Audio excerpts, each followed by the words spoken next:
Exclusive report कुदरे लुचिछि किंबदंती।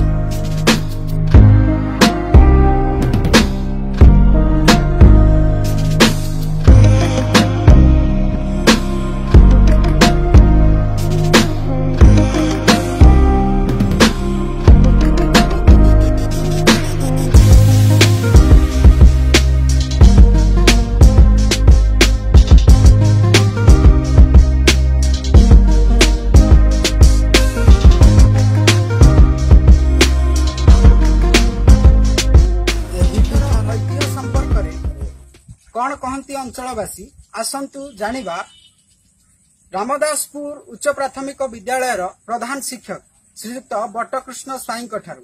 Sir नमस्कार। नमस्कार भाई। यही पीठ जहाँकि ऐतिहासिक पीठ बोली आमे जानी एवं यही पीठ संपर्क बहु लोक कथा मध्य रही। माँ होती प्रत्यक्ष देवी जे कि अविलंबे मनस्कामना पूर्ण करिथांती। तेणु आपणकर यही पीठ संपर्क में कौन धारणा रही से संपर्क में दर्शक मान जनाते। प्रथमे से माँ सुमुदेई निकट में प्रणिपात जनाई मुझे महिमा विषय जनावुछि। माँ सुमुदेई होउछंती अंचलवासी प्रत्यक्ष ठाकुराणी जे जहा मानसिक करती ता अविलंबे पूरण हुए बोली ए अंचलवासी धारणा एवं माँ प्रति संक्रांति रे एठारे यज्ञ हुए, आनंद बजार हुए, भजन कीर्तन हुए। उदीयमान युवक संघ बरपदा ग्राम उदीयमान युवक संघ आनुकूल्य रे गोटे रूम मध्य तैयारी चली। एठारू मात्र 100 फुट मध्य दुईटी कूद अच्छी। मांकर से कूदरे पुरातन मूर्ति थिला। सेठारू ग्रामवासी मानक उद्यम रे दीर्घ 30 वर्ष तलू मूर्ति को आनी एठारे पूजा करा जाउछि। एक रिपोर्ट अनुसार प्रमेय न्यूज रे बाहरी थिबा एक न्यूज को पढ़िथिलु एवं से संपर्क रे हमें जानिथिलु जे सही कुदरु किछि पुरातन जिनिस मिलिछि जहाकू ग्रामवासी माने सुरक्षित भाव रखिछंती, जहाकि जना पड़े बहु पुरातन कालर ताहा बोली। किंतु से संपर्क रे अनेक गवेषणा मध्य चलीछि। से संपर्क रे आपनकर कोन धारणा रहिछि? आपण देखुछंती जो दुईटी कूद अछि से कूदरे जिते रास्ता निर्माण चलला से रास्ता निर्माण समय माटी खोला हवा बेले सेठारू पत्थर ढिंकी पत्थर निर्मित विभिन्न बासन कुसन मिली। अनुमान करा जाए हजार हजार वर्ष तले सेठारे किछि आदिवासी बास करथिले। जो आदिवासी मानकर ता थिला व्यवहार्य वस्तु एवं ता परे सेही वस्तु गुडी को मध्य ग्रामवासी माने साइतिक रखिछंती।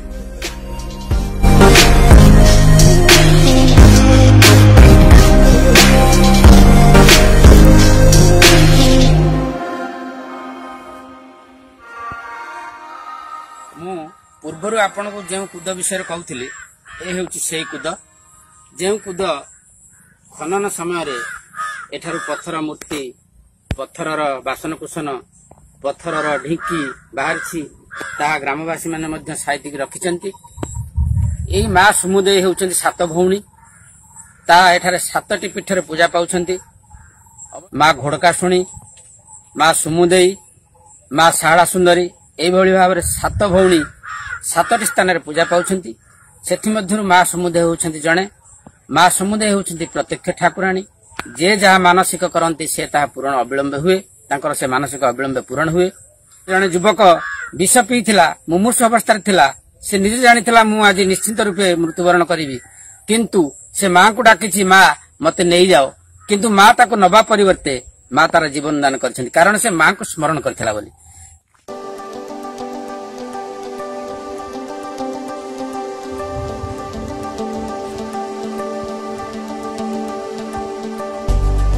महिमा विषय मोर एक प्रत्यक्ष अनुभूति अच्छी जहाँ को मु प्रकाश न कले रही पारिबि नाही। आपण ये जो रास्ता देखुछंती एकदा मु संध्या 7टा बेले एई बाट दे आसुथाय। गोटे बाछुरी मोर हजी थाए मु खोजुथाय। संध्या 7टा घड़घड़ी बिजुली वर्षा उठाई थाए। मु साइकेल नहीं के आसुथाए। हठात एई बाट दे गोटे ट्रैक्टर टे गला।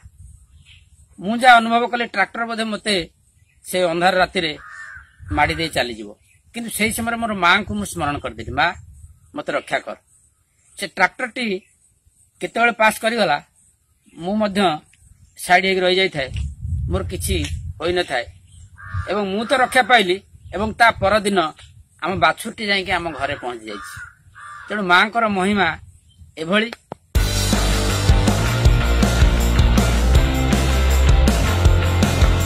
तेणु ए अंचलवासी ये जो प्रत्यक्ष ज्ञान या पाथेय करी समस्ते आज से माँ सुमुदेई को पूजा कर व्यस्त प्रति संक्रांति